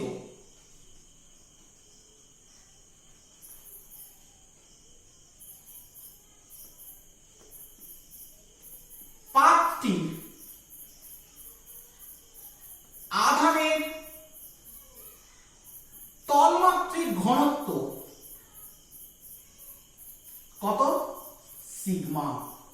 Let us consider the surface charge density of infinitely surrounded uniformly charged non-conducting plane sheet is sigma. Sigma মানে কি? Equal to মোট আধান বাই তলের ক্ষেত্রফল। এটা মানে কি? এটা মানে হচ্ছে অতএব একক ক্ষেত্রফলের মধ্যে আধানের পরিমাণ equal to sigma equal to আধানের তলমাত্রিক ঘনত্ব equal to total amount of charge surface. That is, therefore, charge per unit area equal to sigma equal to surface charge density. It is given, বলে দেওয়া আছে কি তাই তো। এবার আমরা কি করব, যে পয়েন্ট ইলেকট্রিক ফিল্ড ইন্টেন্সিটি বার করতে হবে সেই পয়েন্ট দিয়ে পাস করবে এরকম একটা গাউসিয়ান সারফেস আমি ইমাজিন করব, যে গাউসিয়ান সারফেসটা কি করবে, চার্জকে এনক্লোজ করে রাখবে কি তাই তো। এখন এটা এমনই একটা অ্যাবসার্ড কেস, এখানে গাউসিয়ান সারফেস কিন্তু কল্পনা করা বেশ কষ্টকর ব্যাপার। কিভাবে গাউসিয়ান সারফেস কল্পনা করা যাবে আগে আমাকে দেখতে হবে। তার আগে একটু বলে নিই, যেখানে ইলেকট্রিক ফিল্ডের ডিরেকশন কোন দিকে হবে, যেমন আরেকটা আমরা ইলেকট্রিক ফিল্ডের ডিরেকশন আমরা দেখেছিলাম, সেরকম এক্ষেত্রে ইলেকট্রিক ফিল্ডের ডিরেকশন কোন দিকে হবে একটু দেখে নেওয়া যাক। এটা ধর এটা একটা সিট, এই সিটটা এইখানে আমি একটা পয়েন্ট নিয়েছি, এখানে ইলেকট্রিক ফিল্ড ইন্টেন্সিটি বার করতে হবে। তাহলে এখানেও চার্জ আছে, এখানেও চার্জ আছে, এখানেও চার্জ আছে, এখানেও চার্জ আছে, এখানেও চার্জ আছে, এখানেও চার্জ আছে, বিভিন্ন বিন্দুতে চার্জ আছে। এই চার্জগুলো জন্য আমাকে এখানে ইলেকট্রিক ফিল্ড ইন্টেন্সিটি বার করতে হবে, কিন্তু চার্জগুলো কিন্তু ইউনিফর্মলি ডিস্ট্রিবিউটেড। তাহলে বল এইখানে যে চার্জটা আছে তার জন্য এই পয়েন্ট ইলেকট্রিক ফিল্ড ইন্টেন্সিটি কোন দিকে কাজ করে দিবে, ঠিক এখান থেকে সমদূরত্বে এদিকে যে চার্জ আছে এর জন্য ইলেকট্রিক ফিল্ড ইন্টেন্সিটি এদিকে কাজ করবে। তাহলে এর তো দুটো কম্পোনেন্ট থাকবে, এদিকে একটা কম্পোনেন্ট, এদিকে একটা কম্পোনেন্ট, এরও দুটো কম্পোনেন্ট থাকবে, এদিকে একটা কম্পোনেন্ট, এদিকে একটা কম্পোনেন্ট। এই কম্পোনেন্টকে ঠিক আগের মতো কি হবে, নিউট্রালাইজ করে দেবে, তাহলে এদিক বরাবর কম্পোনেন্ট থাকবে। ঠিক আছে, কিভাবে এটা নিয়ে ভাবিস, এইখানে চার্জ এদিক বরাবর ফোর্স দেবে, এদিককার চার্জ এদিক বরাবর ফোর্স দেবে, এই ফোর্সের এদিক বরাবর কম্পোনেন্ট থাকবে এদিক বরাবর, আর এই ফোর্সটারও এদিক বরাবর কম্পোনেন্ট থাকবে, ওপর নিচ কম্পোনেন্ট কেটে যাবে, তার মানে কি এদিক বরাবর। তার মানে বুঝে যাচ্ছে যে এই প্লেন শিফটটা এরিয়া ভেক্টর যেদিকে কাজ করছে সেই এরিয়া ভেক্টরের দিক বরাবরই কিন্তু ইলেকট্রিক ফিল্ড ইন্টেন্সিটি কিন্তু কি কাজ করবে। অর্থাৎ যে সারফেসটার কথা ভাবছি সেই সারফেসটার এরিয়া ভেক্টরের ডিরেকশনটাই হয়ে যাবে কিন্তু কি না কার না ইলেকট্রিক ফিল্ড ইন্টেন্সিটির কিন্তু কি ডিরেকশন কিন্তু কি হয়ে যাবে। কি বোঝা গেল? তাহলে আমরা লিখে নেব এক্ষেত্রে, তাহলে আমরা কি লিখবো, লিখে নেব এক্ষেত্রে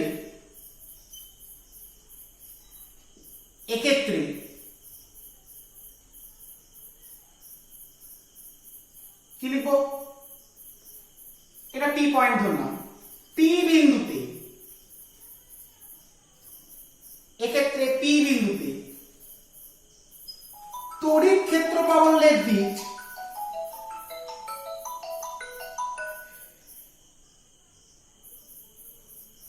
এক্ষেত্রে পি বিন্দুতে তড়িৎ ক্ষেত্র প্রাবল্যের দিক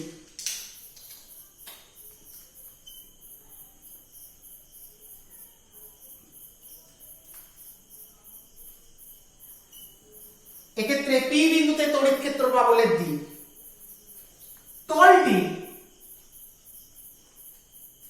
ক্ষেত্র ভেক্টর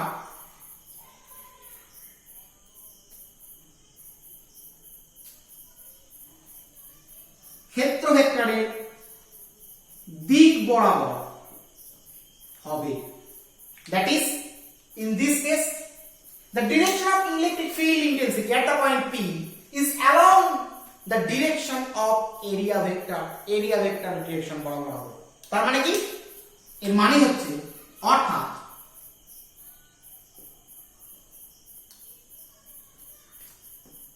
না করে সুতরাং তড়িৎ ক্ষেত্র প্রাবল্যে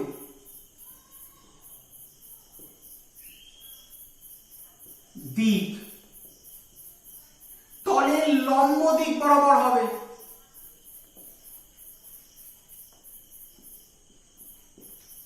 That is, therefore, the direction of electric field intensity is along the perpendicular direction of the surface. Perpendicular direction of the surface, অর্থাৎ সারফেসের লম্ব দিক বরাবর হবে। তাহলে দেখ এই সারফেসের লম্ব দিক কোনটা, এটা আমি সারফেসটাকে আমরা এঁকেছি তাই লম্ব দিক কোনটা, এটা ধর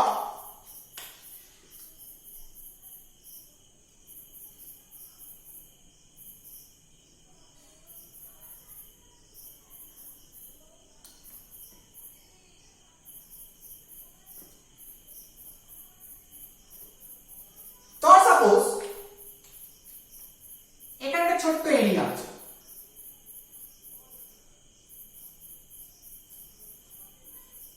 একটা ছোট্ট এরিয়া আছে, এই পুরো শীটটাই এরিয়া, তার মধ্যে আমি একটা ছোট্ট এরিয়া কল্পনা করে নিলাম, এইটুকু ছোট্ট এরিয়া আছে। এই ছোট্ট এরিয়াটা, এরিয়া কত? ত্রিভুজ ডেল এস। তাহলে এই সারফেসটা যদি আধানের তলমাত্রিক ঘনত্ব সিগমা হয়, if the surface charge density of the plate is sigma, then the amount of charge into del s is কত রে? del s into sigma।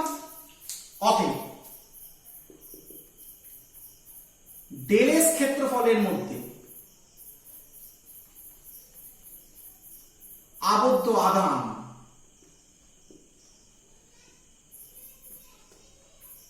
Q equal to কত লিখব? del s into sigma। del s ক্ষেত্রফলের মধ্যে আবদ্ধ আধান, the charge enclosed by the surface del s is Q equal to del s into sigma। কারণ একক ক্ষেত্রফলের মধ্যে সিগমা আছে, তাহলে del s ক্ষেত্রফলের মধ্যে কত হবে? del s into sigma।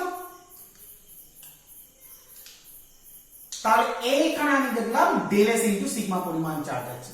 আমি শুধু দেখব এই চার্জের জন্য এই পয়েন্টে ফ্লাক্স কত বার করব, বা এই চার্জের জন্য এদিকে কত ফ্লাক্স বার করব। তোরা এখন প্রশ্ন করতে পারিস যে স্যার আপনি এইদিকে বার করছেন, এই পয়েন্টে ফ্লাক্স বার করতে বলেছে, তো আপনি এদিকে যাচ্ছেন কেন? ঘটনা হচ্ছে এটাই, ফ্লাক্স আমি বলেছি কোন দিক বরাবর বেরোবে? বলছে ক্ষেত্রফলের সঙ্গে লম্ব দিক বরাবর বেরোবে। the flux emits through the perpendicular direction or normal direction of area, এরিয়ার সঙ্গে নরমাল ডিরেকশনে বেরোবে। তার মানে এই পয়েন্টটাও যেমন এই নরমাল ডিরেকশনের মধ্যে পড়ে, তাহলে ঠিক এখান থেকে সমুদ্রতে এই পয়েন্টটাও তো নরমাল ডিরেকশনের মধ্যে পড়ে, কি পড়ে? তো সেই কারণের জন্য আমি এই পয়েন্টটা কিন্তু ধরেছি, যদিও এটা কিন্তু পারফেক্ট কারণ নয়। কেন কারণ আমি একটুখানি পরে বলছি। এখন এই পয়েন্টকে আমাকে কি করতে হবে? ঢেকে ফেলতে হবে। কি দিয়ে ঢেকে ফেলতে হবে? গাউসিয়ান সারফেস দিয়ে ঢেকে ফেলতে হবে। কারণ আমি বলেছিলাম যে পয়েন্টে আমরা ইলেকট্রিক ফিল্ড ইন্টেন্সিটি বার করব, সেই পয়েন্টকে আমায় গাউসিয়ান সারফেস দিয়ে ঢেকে ফেলতে হবে। কিন্তু মনে রাখতে হবে গাউসিয়ান সারফেসটাকে এমন ভাবেই নিতে হবে যেন পয়েন্টটা গাউসিয়ান সারফেসের উপরে থাকে, এক নম্বর। এন্ড দু নম্বর, যে আমার চার্জ কিন্তু যেন গাউসিয়ান সারফেস কিন্তু এই চার্জকে এনক্লোজ করে রাখে। এই দুটো জিনিস কিন্তু মাথায় রাখতে হবে, আর সেইটা মাথায় রাখার জন্যই আমি ঠিক সেই রকমই একটা সারফেস কিন্তু কল্পনা করলাম।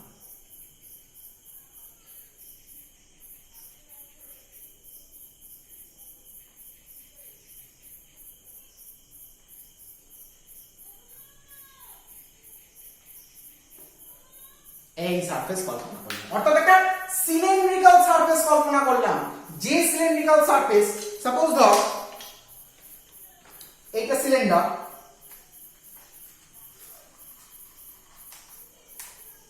সাপোজ ধর এইটা সিলিন্ডার, এইখানে আমার পি পয়েন্ট আছে, আর এইখানে আমার সিটটা আছে, সিটটার ভেতরে এইটুকুন সারফেসটা হচ্ছে ডিএস সারফেস, এইটুকুন সারফেসটা হচ্ছে এই ডেলেস সারফেস। এই ভেতরে এইটুকুনটার মধ্যে চার্জ আছে কত? ডেলেস ইনটু সিগমা। আর এই পয়েন্টে পিটা আছে, এই পি পয়েন্টে ইলেকট্রিক ফিল্ড ইন্টেন্সিটি বার করতে হবে। ভেতরে যে ডেলেস সারফেসটা আছে তার মধ্যে যে পরিমাণ চার্জ আছে, সেই চার্জের জন্য এখানে আমাকে কি বার করতে হবে? ইলেকট্রিক ফিল্ড ইন্টেন্সিটি বার করতে হবে। তাহলে আমি কি করলাম? এর একটা সিলিন্ডার কল্পনা করলাম। দেখ সিলিন্ডারে কটা সারফেস? এই একটা সারফেস, এই একটা সারফেস, এই একটা সারফেস। তাহলে বুঝতেই পারছিস যে কেন আমি এই সারফেসটা এখানে নিলাম। নেওয়ার কারণ হচ্ছে সিলিন্ডারটাকে আমাকে ইমাজিন করার জন্য কিন্তু কি নিতে হবে। আবার দেখ যে পি পয়েন্টটা এই সারফেসের উপর অবস্থিত। এটা যেহেতু গোটা একটা সিলিন্ডার, তাহলে সিলিন্ডার এটাও যেমন সারফেস, এটাও একটা সারফেস, এটা একটা সারফেস, তাহলে সারফেসের উপরই পি পয়েন্ট আছে, এতে কোনো অসুবিধা নেই। গাউসিয়ান সারফেস বলেছিলাম, যে পয়েন্টে ইলেকট্রিক ফিল্ড ইন্টেন্সিটি বার করতে হবে সেই পয়েন্টের উপর গাউসিয়ান সারফেস অবস্থান করতে হবে। পি পয়েন্টের উপরই সারফেসের তলটা আছে। এন্ড দু নম্বর বলেছিলাম গাউসিয়ান সারফেসটা চার্জকে ঢেকে রাখবে। দেখেন ভেতরে যে এই ডেলেস এরিয়াটার মধ্যে যে চার্জটা আছে, সেই চার্জটা কিন্তু গাউসিয়ান সারফেসটা কি ঢেকে রেখেছে। কি বোঝা গেল? তাহলে আমার এখানে এইটুকুন বুঝতে পারছি যে এখানে ইলেকট্রিক ফিল্ড, এখানে একটা সারফেস, এই একটা সারফেস, এই একটা সারফেস, আর এই রাউন্ড একটা সারফেস, তিনটে সারফেস। ধরে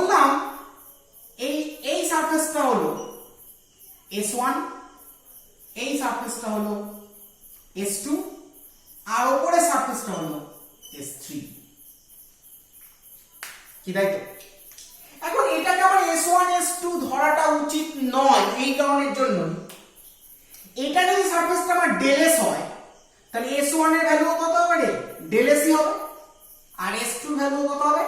ডেল S ই হবে। কারণ যেহেতু ইউনিফর্ম সিলিন্ডার, সিলিন্ডারের ভেতরে একটা প্লেটের সারফেস যদি ডেল S হয় তাহলে বাইরের সারফেস যে কোনো পয়েন্টে যদি ক্রস সেকশন করিস, প্রসেসে কাটিস, তাহলে কেমন কেমন গোল গোল যে প্লেটগুলো বেরোবে, প্রত্যেকটা সারফেস তো একই বেরোবে।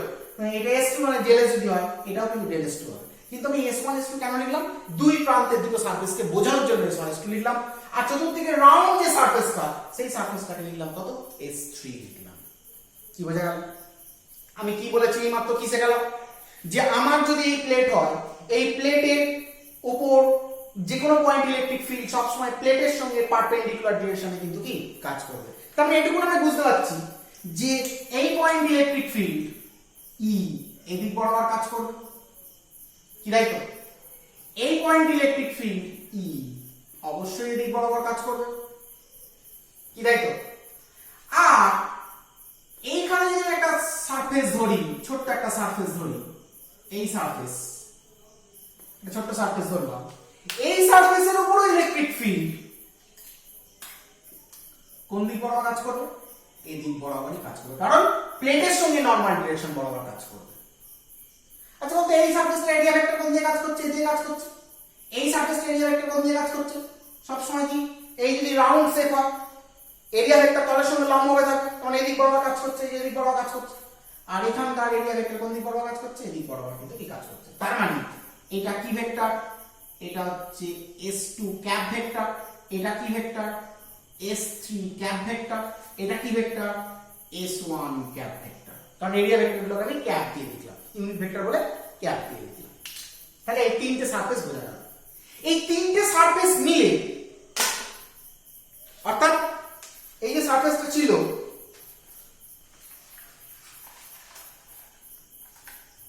এই সারফেস এবং এই সারফেস মিলে ভেতরে এই ডেল S এর মধ্যে যে চার্জ আছে, কত পরিমাণ চার্জ আছে? ডেল S ইনটু সিগমা পরিমাণ চার্জকে ঢেকে রেখে দিয়েছে। আমার এটাই উদ্দেশ্য ছিল, চার্জকে ঢেকে রাখবে সারফেস, এবং যেখানে ইলেকট্রিক ফিল্ড বার করতে হবে সেই পয়েন্টটাকেও কিন্তু কি থাকবে না, ওই সারফেসের উপরই থাকবে। দুটোই কন্ডিশন কিন্তু ফুলফিল হচ্ছে। এইবার আমরা ফ্লাক্স কিন্তু দেখব, দেখে নিই। তাহলে আমরা জানি ফ্লাক্স কি জানি? তড়িৎ flux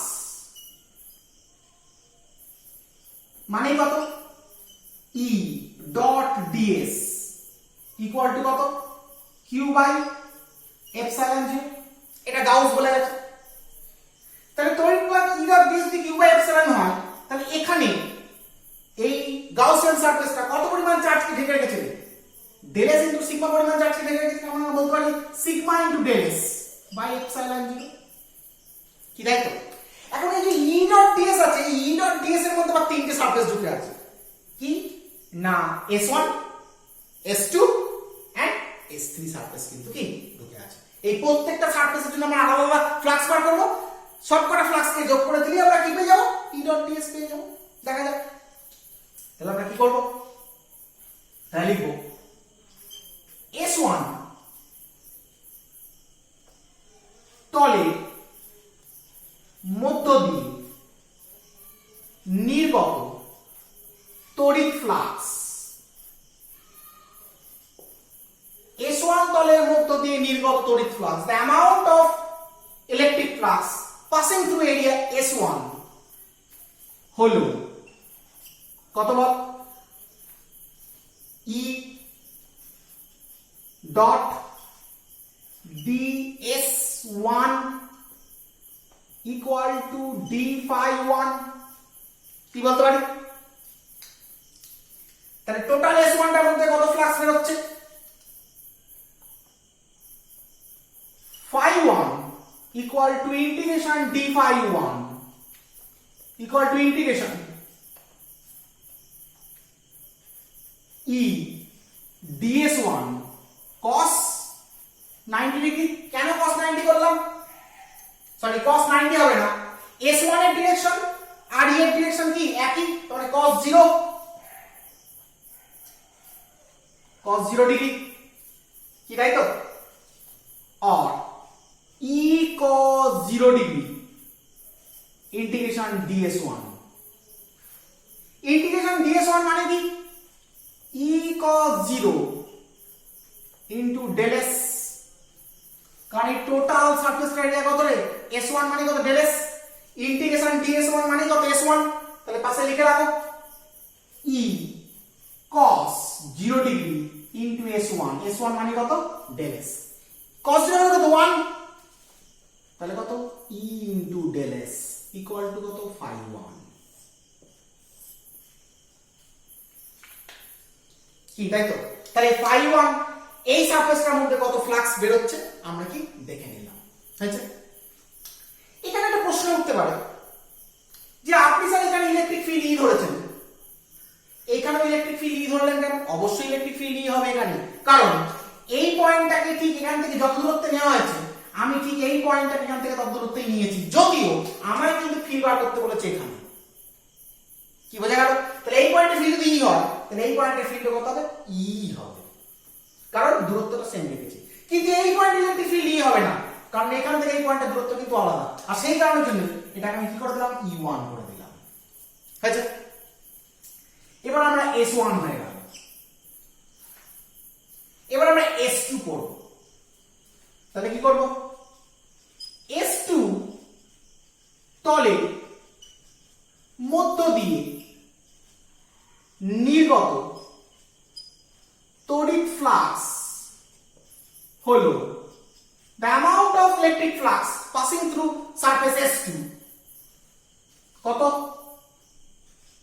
E dot ds2 equal to d phi 2 অতএব phi 2 equal to integration d phi 2 equal to integration E এর ডিরেকশন আর S2 ডিরেকশন কি একই ওদের মধ্যে অ্যাঙ্গেল কত ডিগ্রি 0 ডিগ্রি তাহলে কি লিখতে পারি E ds2 cos 0 degree or E cos 0 degree integration ds2 E cos 0 degree S2 মানে কত সারফেস del s তার মানে হচ্ছে cos 0 হলো 1 E into কত del s এটাও কত বেরিয়ে গেল phi 2 বেরিয়ে গেল তাহলে এই তলটার মধ্যে কত ফ্লাক্স বের হচ্ছে আমাদের কি বেরিয়ে গেল কি তাই তো এইবার আছে এই সারফেসের যে তলটা এই যে দেখেছি সারফেসের তলটা এর মধ্যে তড়িৎ ফ্লাক্স বার করব তাহলে S3 তলের মধ্য দিয়ে নির্গত তড়িৎ flux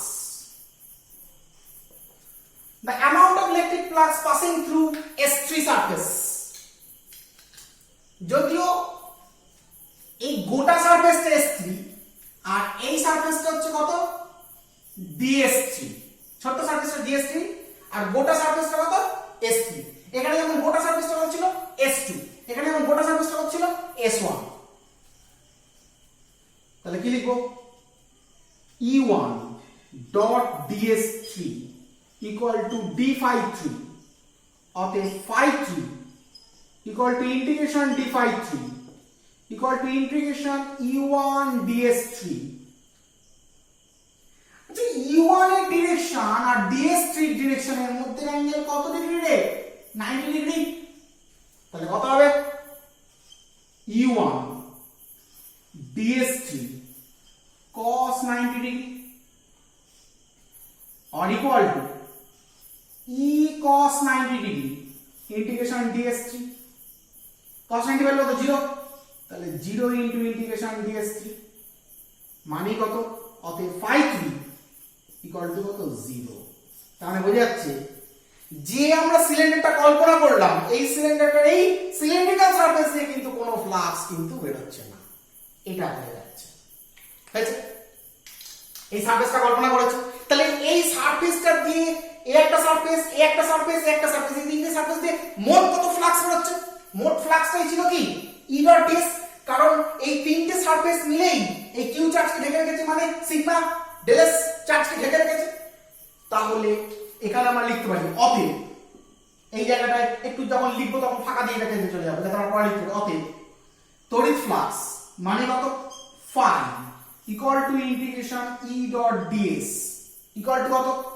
phi 1 plus phi 2 plus phi 3 equal to কত, sigma del S by epsilon 0। কি লিখতে পারি তাহলে, এদিকে লিখছি অতএব ফাই 1 প্লাস ফাই 2, ফাই 1 এর ভ্যালু কত হয়েছে, E del S plus E del S plus 0 equal to sigma del S by epsilon 0 or 2e del s equal to sigma del s by epsilon 0। তাহলে del s both side থেকে nullify হয়ে যাবে, তাহলে 2e equal to sigma by epsilon 0 or e equal to sigma by 2 epsilon 0।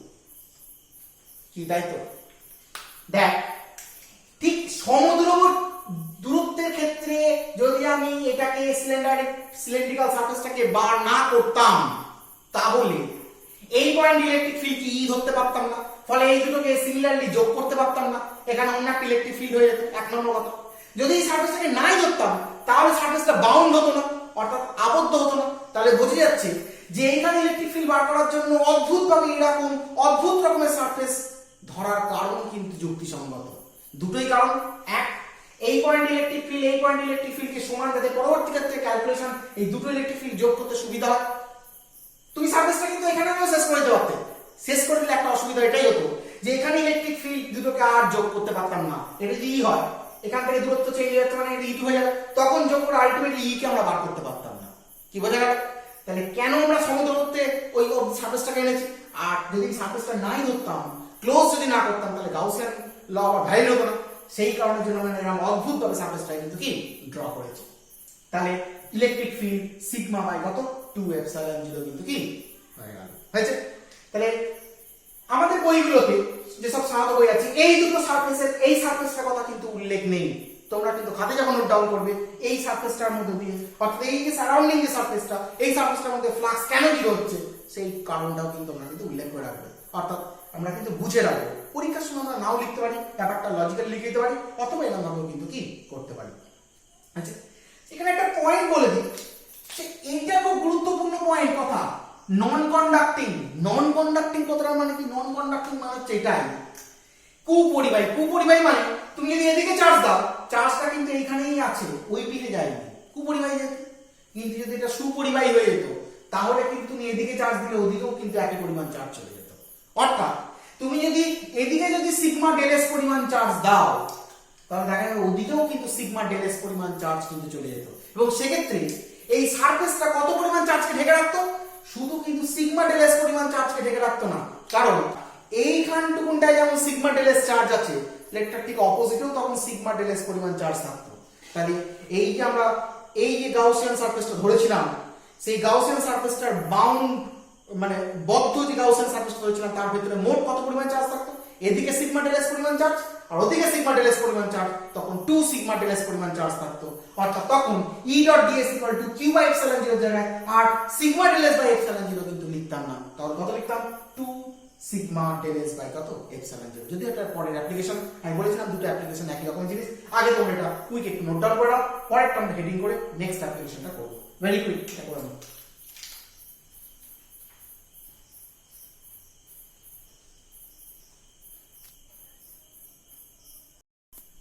হয়েছে তাহলে আমরা next application and last application আমরা বাকি চলে আসি।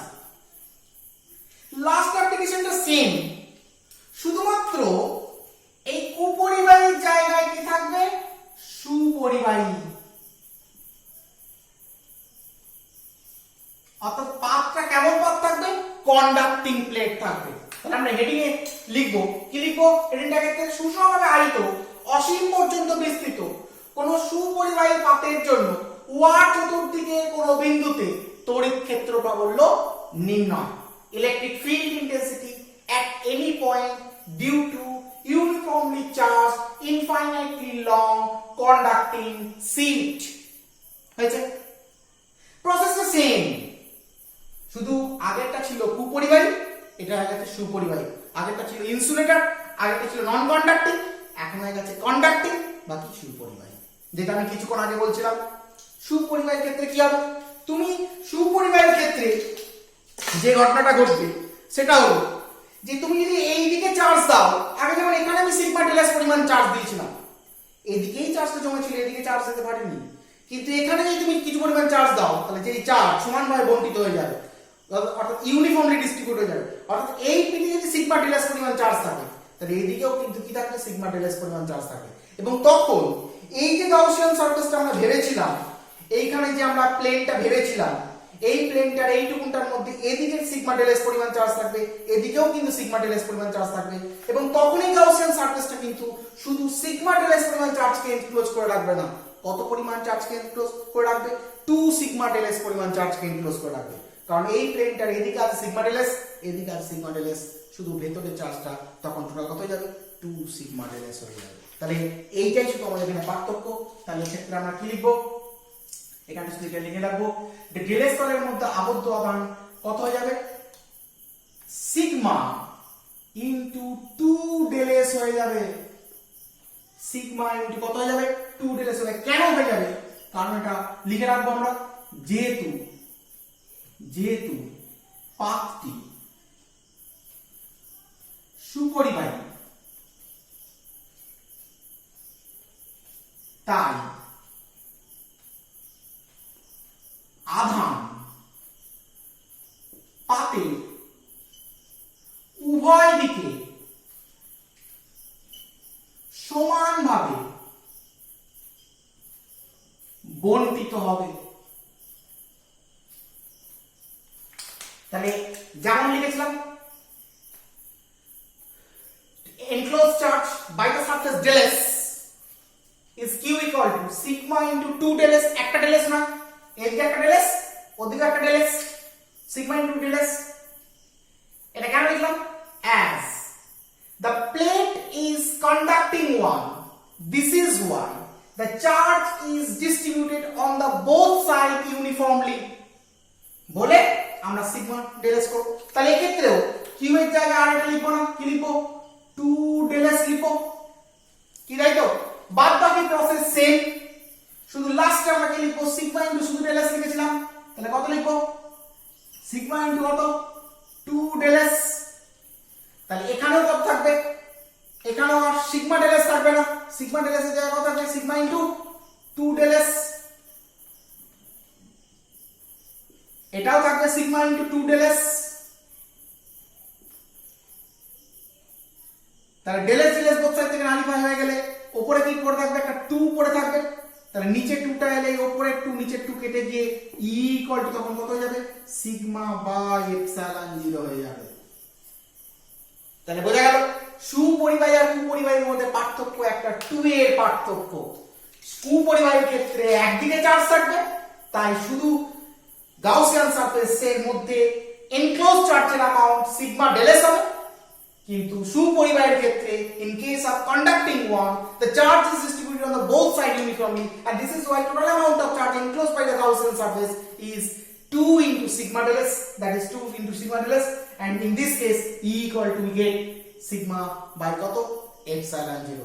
তাহলে প্রসেসটা আমি বলেছিলাম লাস্ট ইমপ্লিমেন্টেশনের মধ্যে দুটো ইমপ্লিমেন্টেশন একসঙ্গে ঢুকে আছে, প্রসেসটা বাদ বাকি পুরোপুরি সেম, শুধু পার্থক্য শুধু এই একটা জায়গাতেই পার্থক্য হয়েছে।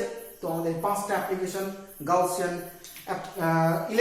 গজ ল অফ ইলেকট্রোস্ট্যাটিক, এই 5টা অ্যাপ্লিকেশন আমরা কিন্তু কি করে ফেললাম, এবং electric field intensity whole chapter আমরা কিন্তু কি কমপ্লিট কিন্তু করে ফেললাম। আমরা নেক্সট পরের যে চ্যাপ্টার, সেই চ্যাপ্টার অর্থাৎ ইলেকট্রিক পোটেনশিয়ালে আমরা চলে আসবো। কিন্তু ইলেকট্রিক পোটেনশিয়াল পড়ানোর সঙ্গে সঙ্গে ইলেকট্রিক ফিল্ড ইন্টেন্সিটি আরো কিছু নিউমেরিক্যাল সেশন আমি তোমাদের দেবো, কারণ আমি অলরেডি ইলেকট্রোস্ট্যাটিক্সে 2টো নিউমেরিক্যাল সেশন দিয়েছি, এখনো আমি 2 থেকে 3টে নিউমেরিক্যাল সেশন দেবো। এই নিউমেরিক্যাল সেশনগুলো তো দিতে থাকবো, তার সঙ্গে সঙ্গে আমি ইলেকট্রিক পোটেনশিয়ালও কিন্তু তোমাদের কিন্তু কি পড়াতে কিন্তু কি থাকবো, হয়েছে। তো ইলেকট্রিক ফিল্ড ইন্টেন্সিটি পুরোটা কমপ্লিট হয়ে গেল। তোমরা পুরোটা খুব ভালো করে স্টাডি করে দেখে নাও, এবং যাতে নিউমেরিক্যাল প্রবলেমগুলো তোমরা করতে পারো, কারণ আমি নিউমেরিক্যাল প্রবলেমগুলোকে আমি বলেছিলাম কি নিউমেরিক্যাল প্রবলেম, অর্থাৎ এমন কিছু নিউমেরিক্যাল প্রবলেমকে আমি তোমাদের জন্য সিলেক্ট করে আনবো, বেছে আনবো, যেগুলোর এক একটা প্রবলেম ভীষণ কনসেপচুয়াল। এক একটা প্রবলেম থেকে আমরা এতটাই কনসেপ্ট গেইন করবো, বিভিন্ন প্রবলেমকে আমরা কিন্তু কি গ্রো করতে পারবো। কিন্তু প্রথমেই একটা কথা বলে রাখা দরকার এক্ষেত্রে, যে প্রবলেম হচ্ছে সেকেন্ডারি ম্যাটার। আগে যদি থিওরিটিক্যাল ব্যাকগ্রাউন্ডকে আমরা ঠিক মতো না বুঝতে পারি, প্রবলেম করতে গিয়ে প্রতি মুহূর্তে কিন্তু আমাদের হোঁচট কিন্তু খেতে হবে। সুতরাং যেহেতু আমাদের এই পুরো ইউনিটটা আজকে কমপ্লিট হয়ে গেল, তোমরা এই পুরো ইউনিটটা ভালো করে রিভাইজ দিয়ে নাও, যাতে আমাদের নিউমেরিক্যাল সেশনগুলোতে কোনো প্রবলেম না হয়। নেক্সট দিন আমি নিউমেরিক্যাল সেশন তো আলাদা করে থাকবেই, তার সঙ্গে আমি ইলেকট্রিক পোটেনশিয়ালও কিন্তু চলে যাব। যদি ইলেকট্রিক পোটেনশিয়াল খুব ছোট চ্যাপ্টার, দুটো সেশনের মধ্যে হয়তো কমপ্লিট হয়ে যেতে পারে, তবু ইলেকট্রিক পোটেনশিয়াল, ইলেকট্রিক ফিল্ড ইন্টেন্সিটির মতো খুব ইম্পর্টেন্ট একটা কিন্তু কি চ্যাপ্টার। সুতরাং খুব ভালো করে তোমরা স্টাডি করো, সিনসিয়ারলি এবং বুঝে বুঝে কিন্তু কি স্টাডি করো। So see you next day.